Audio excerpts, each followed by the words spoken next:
Close your legs to married men. LeBron hits a Billy. Jada finally addresses the elephant in the room. DL Hughley and Monique play Uno.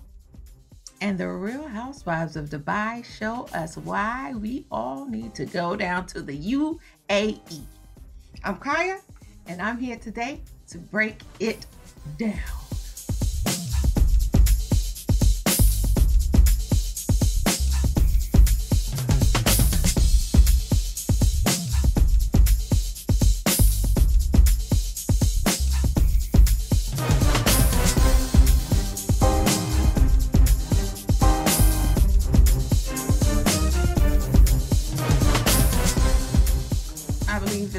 Brian Pooper that said, what goes around comes back around again, honey.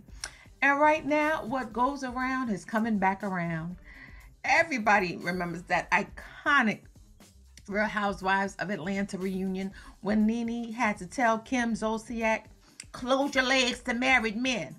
Close your legs to married men. That was in the first season of Real Housewives of Atlanta. And now we are in how many seasons later? Which Nene Leakes is not a part of, but she sure is in the headlines, baby. And let's understand why. Well, that's because her new boyfriend's wife, yes, honey, is saying, bitch stole my man. Clear. I'm back. All right. Oh, Nene. Unfortunately, North Carolina is one of the few states that still have this law intact. And the law states that you can't sue someone when it comes to matters of the heart, right? According to Us Weekly, nearly 6 months after Nene was first linked to, you're gonna have to help me with this this pronunciation of his name, Nene Sila. And I don't like when people mess up pronunciations, because people mess up my pronunciation of my name all the time. But Nene Sila, C-O. Lord have mercy. Okay. She was first linked to Nene Sila, C-O. And she's being sued by her boyfriend's estranged spouse. And her name is Melanin Maven, C-O. And she wed, I'm calling him Neo for short, right now. So she married Neo in November of 2010 and filed a lawsuit against the Real Housewife of Atlanta alum last month, alleging that Leakes broke up her marriage. In court documents obtained by Us Weekly, Melanin claimed that she and her estranged spouse enjoyed a genuine, happy marital relationship with an active sexual relationship. However, she alleged that Neo's connection with the Glee alum began before they officially separated. Upon information and belief during the plaintiff's marriage, the defendant and plaintiff's husband engaged in an ongoing romantic, uninhibited, and adulterous affair without the knowledge or consent of the plaintiff. Oof. Now, Melanin alleged that her then spouse lied about his whereabouts and his relationship with Leakes, including during romantic trips and birthday celebrations. She also is asking for $100,000 in damages for dishonor of the marriage bed, invasion and deprivation of exclusive marital rights and privileges, embarrassment and humiliation, and more. Leakes' rep had no comments on the matter. So Melanin and Neo, who is a couture founder who share a 12-year-old son, initially separated in December of 2021, shortly before Us confirmed he moved on with former Bravo personality. A source told us at the time that Peter Thomas, who was previously married to Leakes' former co-star of Real Housewives of Atlanta, Cynthia Bailey, introduced the couple.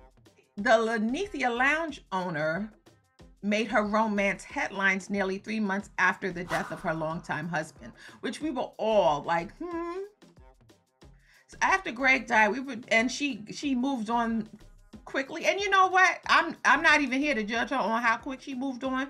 You know, that's between her and her Lord. Obviously, we know that Greg died following a long battle with stage 3 colon cancer. And Greg was a great dude. It seemed like he was a great dude. And, you know, rest in peace. And we're so glad that you're no longer in pain anymore. Nene is also in a battle, in a legal battle with Andy Cohen and the Bravo network. She's saying that Bravo, NBC, and Andy have fostered and permitted racially offensive and insensitive conduct for their employees over the years that she's been with Real Housewives of Atlanta. And obviously she started in 2008 and she left in 2020.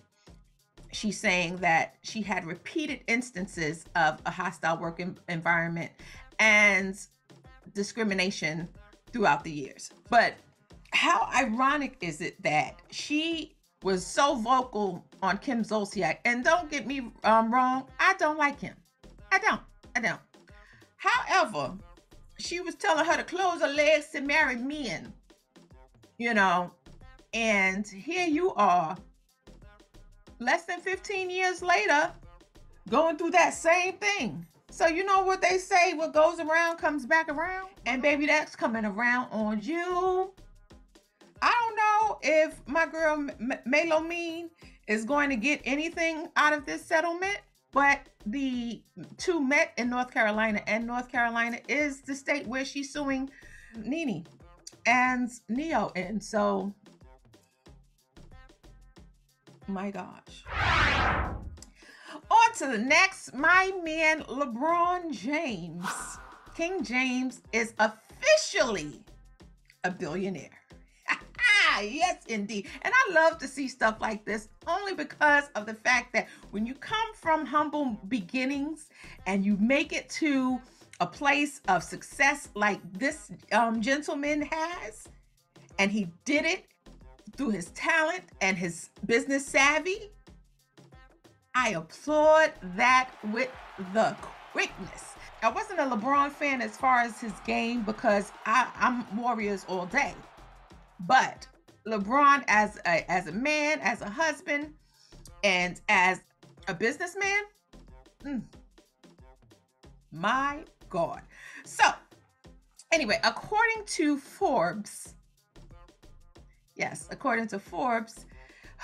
LeBron James, 18-time NBA All-Star, 4-time NBA champion, 2-time Olympic gold medalist, has hit yet another milestone. This time doing something no other NBA player has ever done. Not even MJ. Okay?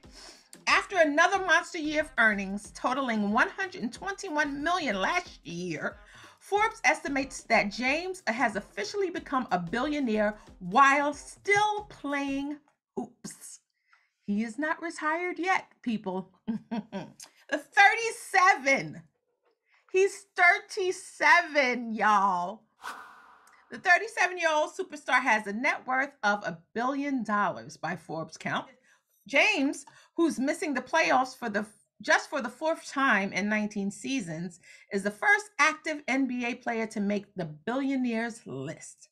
Michael Jordan, the only other basketball billionaire, didn't hit 10 figures until 2014, more than a decade after he retired, thanks to a well-timed investment in the Charlotte Hornets basketball team.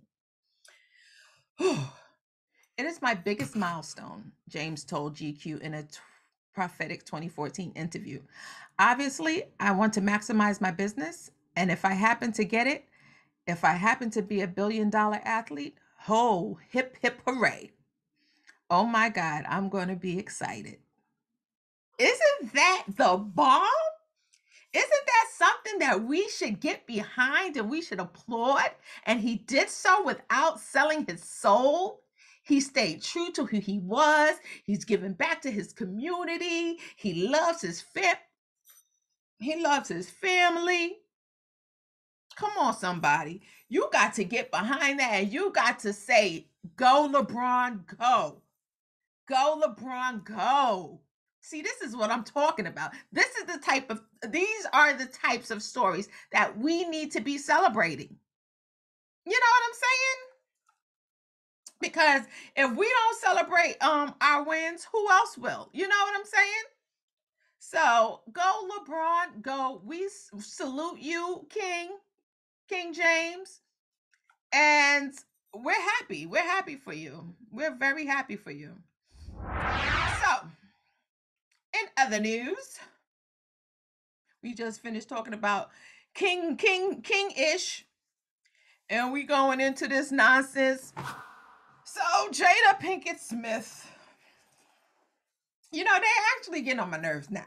I mean, I'm just saying, I'm just being honest. But she had directly addressed the slap for the first time on her Red Table Talk. It was a brief moment. It was a brief moment. Let's go to the story and then we can, talk about the other stuff. So, according to Yahoo News, Jada Pinkett Smith directly addressed the slap for the first time, and she hopes Will Smith and Chris Rock can eventually reconcile. On the new Red Table Talk, she speaks about the devastating impact of alopecia, the hair loss condition in which Jada Pinkett Smith suffers from. So do I. The Girls Trip star had acknowledged the incident at the 2022 Oscars. She said, now about Oscar night. My deepest hope is that these two intelligent, capable men have an opportunity to heal, talk this out, and reconcile. With the state of the world today, we need them both, and we actually need one another more than ever. She said this at the beginning of the Red Table Talk. She said, until then, Will and I are continuing to do what we have done for the last 28 years, and that's keep figuring out this thing called life together. That's what she concluded. You know, my husband told me the other day, because we actually went to see Dave Chappelle, and I had my hair out, and he was just like, yo, you've been complaining about your hair falling out and you don't have no hair and this, that, and the third for all of this time. But every time I see your hair keeps growing. And my hair has fallen out a lot. And I have been diagnosed with alopecia years and years and years and years and years ago. Probably almost 10 years ago. But, I try to create the least amount of traction that I can for my hair, even though it looks like it's tight, it's really not. So I know, and my mom has suffered with alopecia for as long as I can remember. So having this particular disease is not something that I'm new to. My friends have it. Like we all, especially Black women, it's something that Black women have on a higher rate than any other race on the planet because of the fact that we have to do more to manipulate our hair. You know what I mean? And with that manipulation comes trauma. So I particularly understand Jada's, self-consciousness regarding the matter. However, Will's response to it was not something that I would have laughed at, because she did laugh after Will slapped Chris Rock. And maybe she didn't realize the cameras were on her, and maybe she said, okay, well, now I need to really address this. But it's just like you giving off two different vibes. You know what I'm saying? You're giving off that bipolarism. 1 minute you upset because of what Chris said about G.I. Jane, and then the next minute you're laughing when Will is walking off the stage from slapping another Black man. But you know what? That's neither here nor there. Either way, I hope that they can settle the situation like grown men, and really get to a point where they're able to show the world what Black men really do. You know what I'm saying? And how they can really come together and be grown men. Put their grown drawers on and be grown men, you know, because it's honestly not the time. That's one thing I got to agree with Jada on. This is not the time for division. Not amongst the ranks. No. You know, because all it's doing is creating more and more divisiveness, and we don't need that right now. You know what I'm saying? So speaking of divisiveness, Monique and DL Hughley. When I say that this situation was like, what? Say what? Say who? Word? This is what we doing? To the point where they're tagging the blogs in their posts to basically confirm or throw out they wild cards or they draw fours. You know what I'm saying? Oh my goodness. Too much. But anyway, so apparently there was a show that they were having in Detroit, Michigan, at the end of May, and DL Hughley was supposed to be the headliner, according to paperwork and contracts that DL has posted. And Monique is saying that she was supposed to be the headliner and that she does not open up for anyone. Now, in this particular situation, Monique being before DL wasn't that she was opening up for him, but she was going before him. It's just like when you go to concerts and you hear, like, I don't know how many New Edition, Velvet DeVoe concerts that I've been to, and they were either last or right before last, depending on where they were as far as in the headlines and in the media.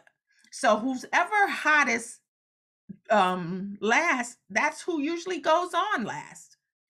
Anyway, Monique came out on stage and she went to uppercut DL, and she talked about how, you know, he was a bitch ass. She went in. You know what? I'm not even going to tell you what she said if you didn't see it. Just take a look. Tell me. Let me say it again. The headliner. That's what the motherfucking contract says. Monique is to be the last motherfucking person on the goddamn stage. She is the headliner. That's what I signed the fuck up for. I'm 30 plus years in this motherfucking business and I don't open for no goddamn body. The contract said the headliner. The contract said the headliner. The contract said the headliner. But a nigga named DL Hughley turned into a bitch and said I won't perform if she does that. I won't go out if she does that. Nigga, you open for the kings of comedy. I close for the queens of comedy, nigga. And you think because I don't have a dick, that ain't my position, nigga. So when I leave this motherfucker, the headliner has left. All right. So that was Monique's thing. So DL came out and was just like, no, that's not what happened. So this was DL's comment. Okay. DL posted a picture of her from Precious. And he said, all you have to do is check the order of names on the ticket stub from last night and you'll see who's confused. Against my better judgment, over the objections of my team and 4 other occasions where I said no, in caps, I decided to take a chance and work with Monique. Oprah was the problem. Tyler Perry was the problem. Charlamagne was the problem. Steve Harvey was the problem. Lee Daniel was the problem. Netflix was the problem. Now it's my turn. At some point, it can't be everyone else. It's you. Lesson learned. I didn't have anything personal against Monique. People paid a lot of money to laugh, not to hear about your contract. Apparently, the role you played in Precious turned out to be an autobiography. I wonder who's next. Then he signed it Caroline Hughley. Now, a whole bunch of people chimed in on this particular situation, honey. I mean, a whole bunch. But at the end of the day, this is another situation where you have Black people going at it in the public. We just finished talking about Will and Jada and Chris. Now, all of that, oh, baby, and hey, baby, and all of this, baby, but then you get up there and you say all of that on stage so that it is recorded. People are recording you, and then you get up here afterwards and you say, oh, well, no, it's this, and no, it's not that, and you know, because I don't, and I, it's not DL's fault. If you had an issue, you take that up with the promoter, Mo. Like everything don't have to be a fight. And I honestly believe that daddy is the root of a lot. But you know what? If she happy with daddy, then she can stay with daddy. But don't get mad when people don't want to work with you no more. Because at the end of the day, you don't, unless she got a production studio like Tyler, directing like Lee, got pockets like Oprah, then you're going to have to go to people to get work. And in this industry, being blackballed, Lord have mercy. Oh, Father. I really, really, really, really, really, really hope that we can do better. Anyway, congratulations to the new couple, Shaunie O'Neal and Keon Henderson, Pastor Keon Henderson. They are officially married. For about 5 seconds, I was hoping that her and Shaq got back together, you know, for about 5 seconds. But then, you know, he did too much dirt and, no. So she done got her a pastor, honey. Yes, indeed. And they tied the knot in Anguilla in a tropical island ceremony. And you know I love me a tropical island ceremony because I had mine in Jamaica, honey. Yes, a long time ago, over a decade ago. But they had their wedding in a beautiful resort in Anguilla, and they had about 200 guests. And they seem like they are extremely happy. And you know what? Black love is everything.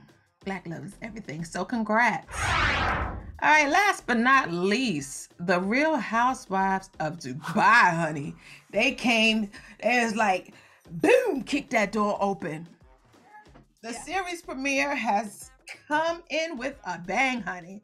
And the Housewives of Dubai are making me want to travel and stay in the UAE, you know, because mostly all of them said that it is a great place to be raising Black kids. So do I need to go over to a different time zone so that my children could be safe? I'm just saying. But anyway, the cast goes Nina Ali, Chanel Ayan, Caroline Brooks, Sara Al Madani, Lesa Mila, and Caroline Stanbury. Now, it's a lot of opulence and a lot of fanfare and just bougie couture, you know what I'm saying? But the 11th city in the Real Housewives franchise, and this was one that I was actually excited to watch, and I made sure that I did watch the season premiere. And it's a lot of expats, but it's mostly made up of expats, but I believe Sarah was born in the UAE. So, but most of them born in America, you know. So I'm excited to see what happens with this franchise. It's definitely bringing another level of luxuriousness and culture to our TV screens, and hopefully it's not that much drama, you know, and ratchetness. I have not been to Dubai yet, but I definitely want to go now. Like, I am mad hyped to go to Dubai. You know what I mean? I want to get on the camels, You know, I wanted to go in some of these, you know, tall buildings and stuff. I want to shop. You know, other than that, you know, you have big personalities and bold, unapologetic women that are bosses in their own right. So, you know, I love a good boss, honey. The fact that Phaedra was there in the coming attractions, child, honey, boo boo, child. I need to find out what Phaedra is. Because listen, Candy said she wasn't gonna come back if Phaedra ever came back to that show. So Phaedra said, I got to get in when I can fit in. I need these Bravo checks again. The law ain't cutting it. The law and the funeral home ain't cutting it. Anyway, here's to the Real Housewives of Dubai. But I will be watching.